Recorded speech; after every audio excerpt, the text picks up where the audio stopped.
जब भी बात यूरिक एसिड की आती है तो वो सिर्फ सीमित रह जाती है गाउट तक। पर क्या आप जानते हैं कि यूरिक एसिड एक चीफ रोल प्ले करता है क्रॉनिक लाइफस्टाइल डिजीजेस में? जी हाँ, फिर चाहे वो हाइपरटेंशन हो, हार्ट डिजीजेस हो या फिर डायबिटीज। ना हमारे चैनल पे आजकल हम डेप्थ में एक्सप्लोर कर रहे हैं डायबिटीज और उससे जुड़ी तमाम अदर एस्पेक्ट्स ऑफ हेल्थ को। और आज की वीडियो में जानेंगे कि क्या लिंक है between uric acid and type 2 diabetes, uric acid के डाइट से जुड़े क्या क्या मिथ्स हैं और किस प्रकार से आप डाइट के माध्यम से अपने यूरिक एसिड को कम कर सकते हैं। All this and more in today's video, so let's get started.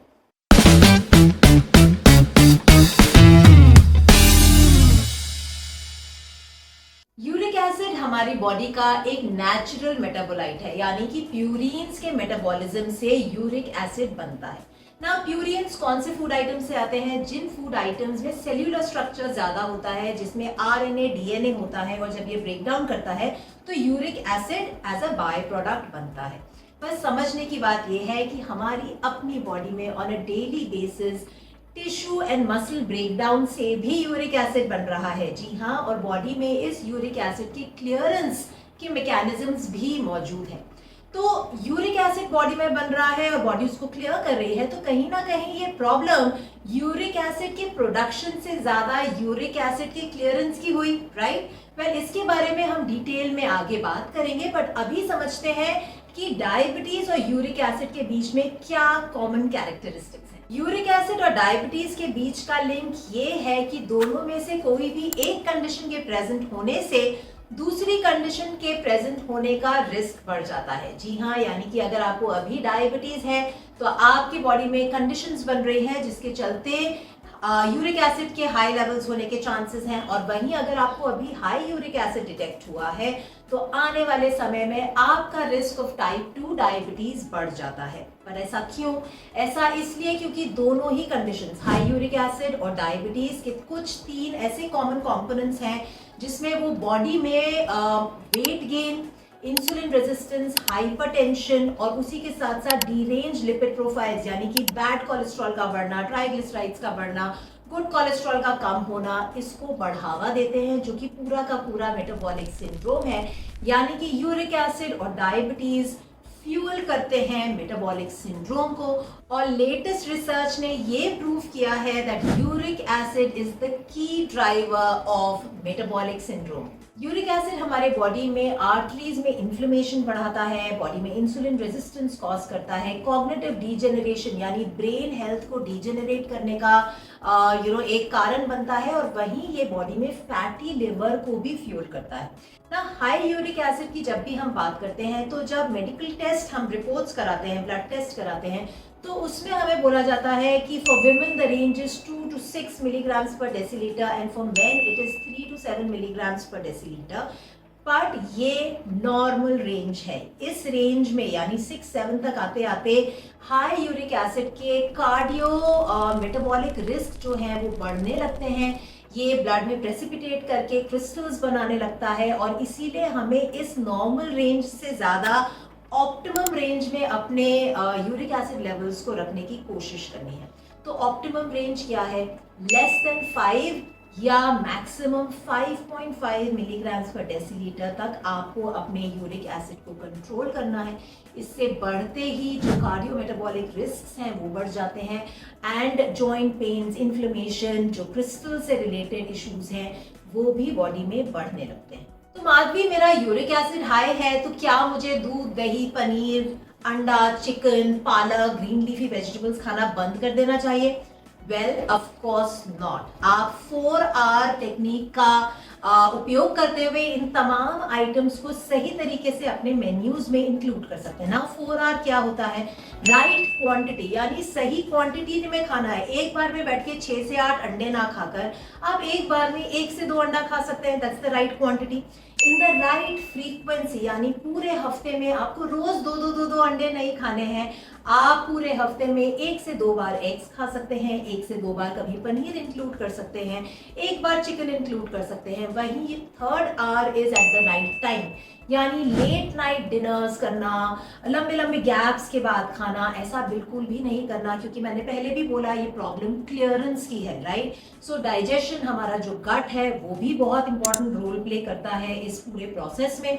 तो खाना ठीक से डाइजेस्ट हो उसके लिए हमें सर्काडियन रिदम के हिसाब से सही समय पर खाना खाना है। And the fourth hour is in the right combination. जी हाँ, यानी कि अगर आप चिकन खा रहे हैं तो रोटी राइस सब्जी के साथ खाएंगे, सिर्फ 200 ग्राम चिकन हाई प्रोटीन के नाम पे ग्रिल्ड चिकन सैलेड नहीं खाएंगे। Now the key word that you should remember is moderation, यानी कि आप सब कुछ खा सकते हैं पर सही मॉडरेशन में, don't over do any one item.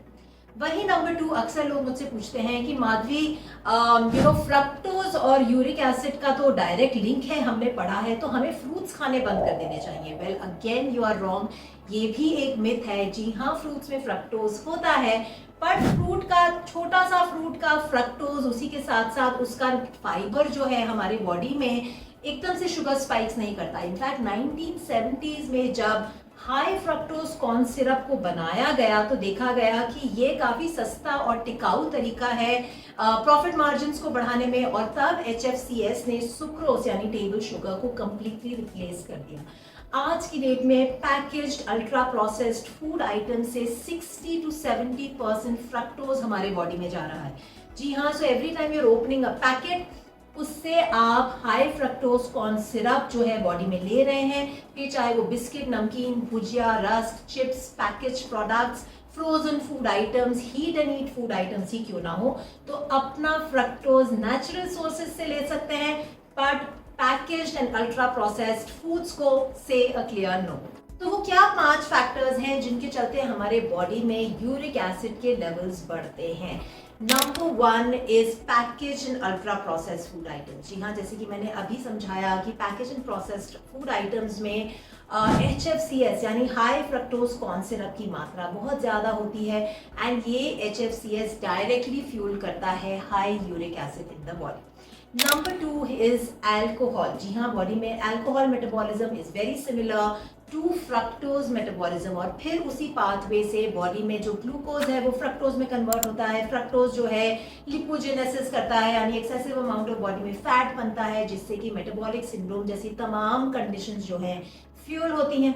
और वहीं जब हम अल्कोहल की बात करते हैं तो स्पेसिफिकली मैं बात करना चाहूंगी बियर की, बिकॉज बियर में होता है यीस्ट, एंड यीस्ट जो है एक हाई प्योरीन फूड आइटम है, तो जिसकी वजह से that concept of beer belly आया है, क्योंकि बॉडी में फिर वही लिपोजेनेसिस से फैट एक्यूमुलेशन होता है बेली पर। सो अगर आप अपने यूरिक एसिड लेवल्स को रेगुलेट करना चाहते हैं, ऑप्टिमम रेंज में लाना चाहते हैं, तो अपने अल्कोहल कंजम्पशन को नोटिस कीजिए एंड बंद कर दीजिए। नंबर 3 पर है स्मोकिंग। जी हाँ, स्मोकिंग से हमारे बॉडी में वैस्कुलर इश्यूज होते हैं, यानी कि हमारे जो ब्लड वेसल्स हैं वो कॉन्स्ट्रिक्ट करते हैं, सर्कुलेशन इम्पैक्ट होता है, उसी के साथ साथ बॉडी में हाइपरटेंशन यानी हाई ब्लड प्रेशर जैसी कंडीशंस होती हैं, और वहीं किडनी में भी इसी की वजह से क्लियरेंस जो है यूरिक एसिड का वो कॉम्प्रोमाइज होने लगता है।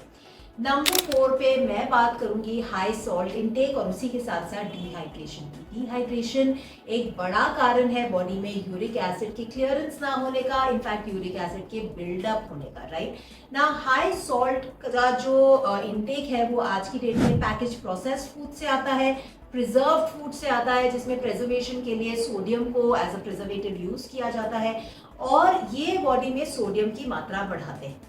बट अभी के लिए समझना जरूरी है कि हाई सॉल्ट एंड डिहाइड्रेशन दोनों ही कंडीशंस में बॉडी जो है फैट बढ़ाने लगती है बॉडी में। एंड नंबर 5 पर है सिडेंट्री लाइफस्टाइल। जी हाँ, sitting is the new smoking, और जितना ज़्यादा हम बैठे रहेंगे उतना ही बॉडी में सर्कुलेशन एंड क्लियरेंस कॉम्प्रोमाइज होगा, तो जायज़ सी बात है कि यूरिक एसिड क्लियरेंस भी नहीं होगा।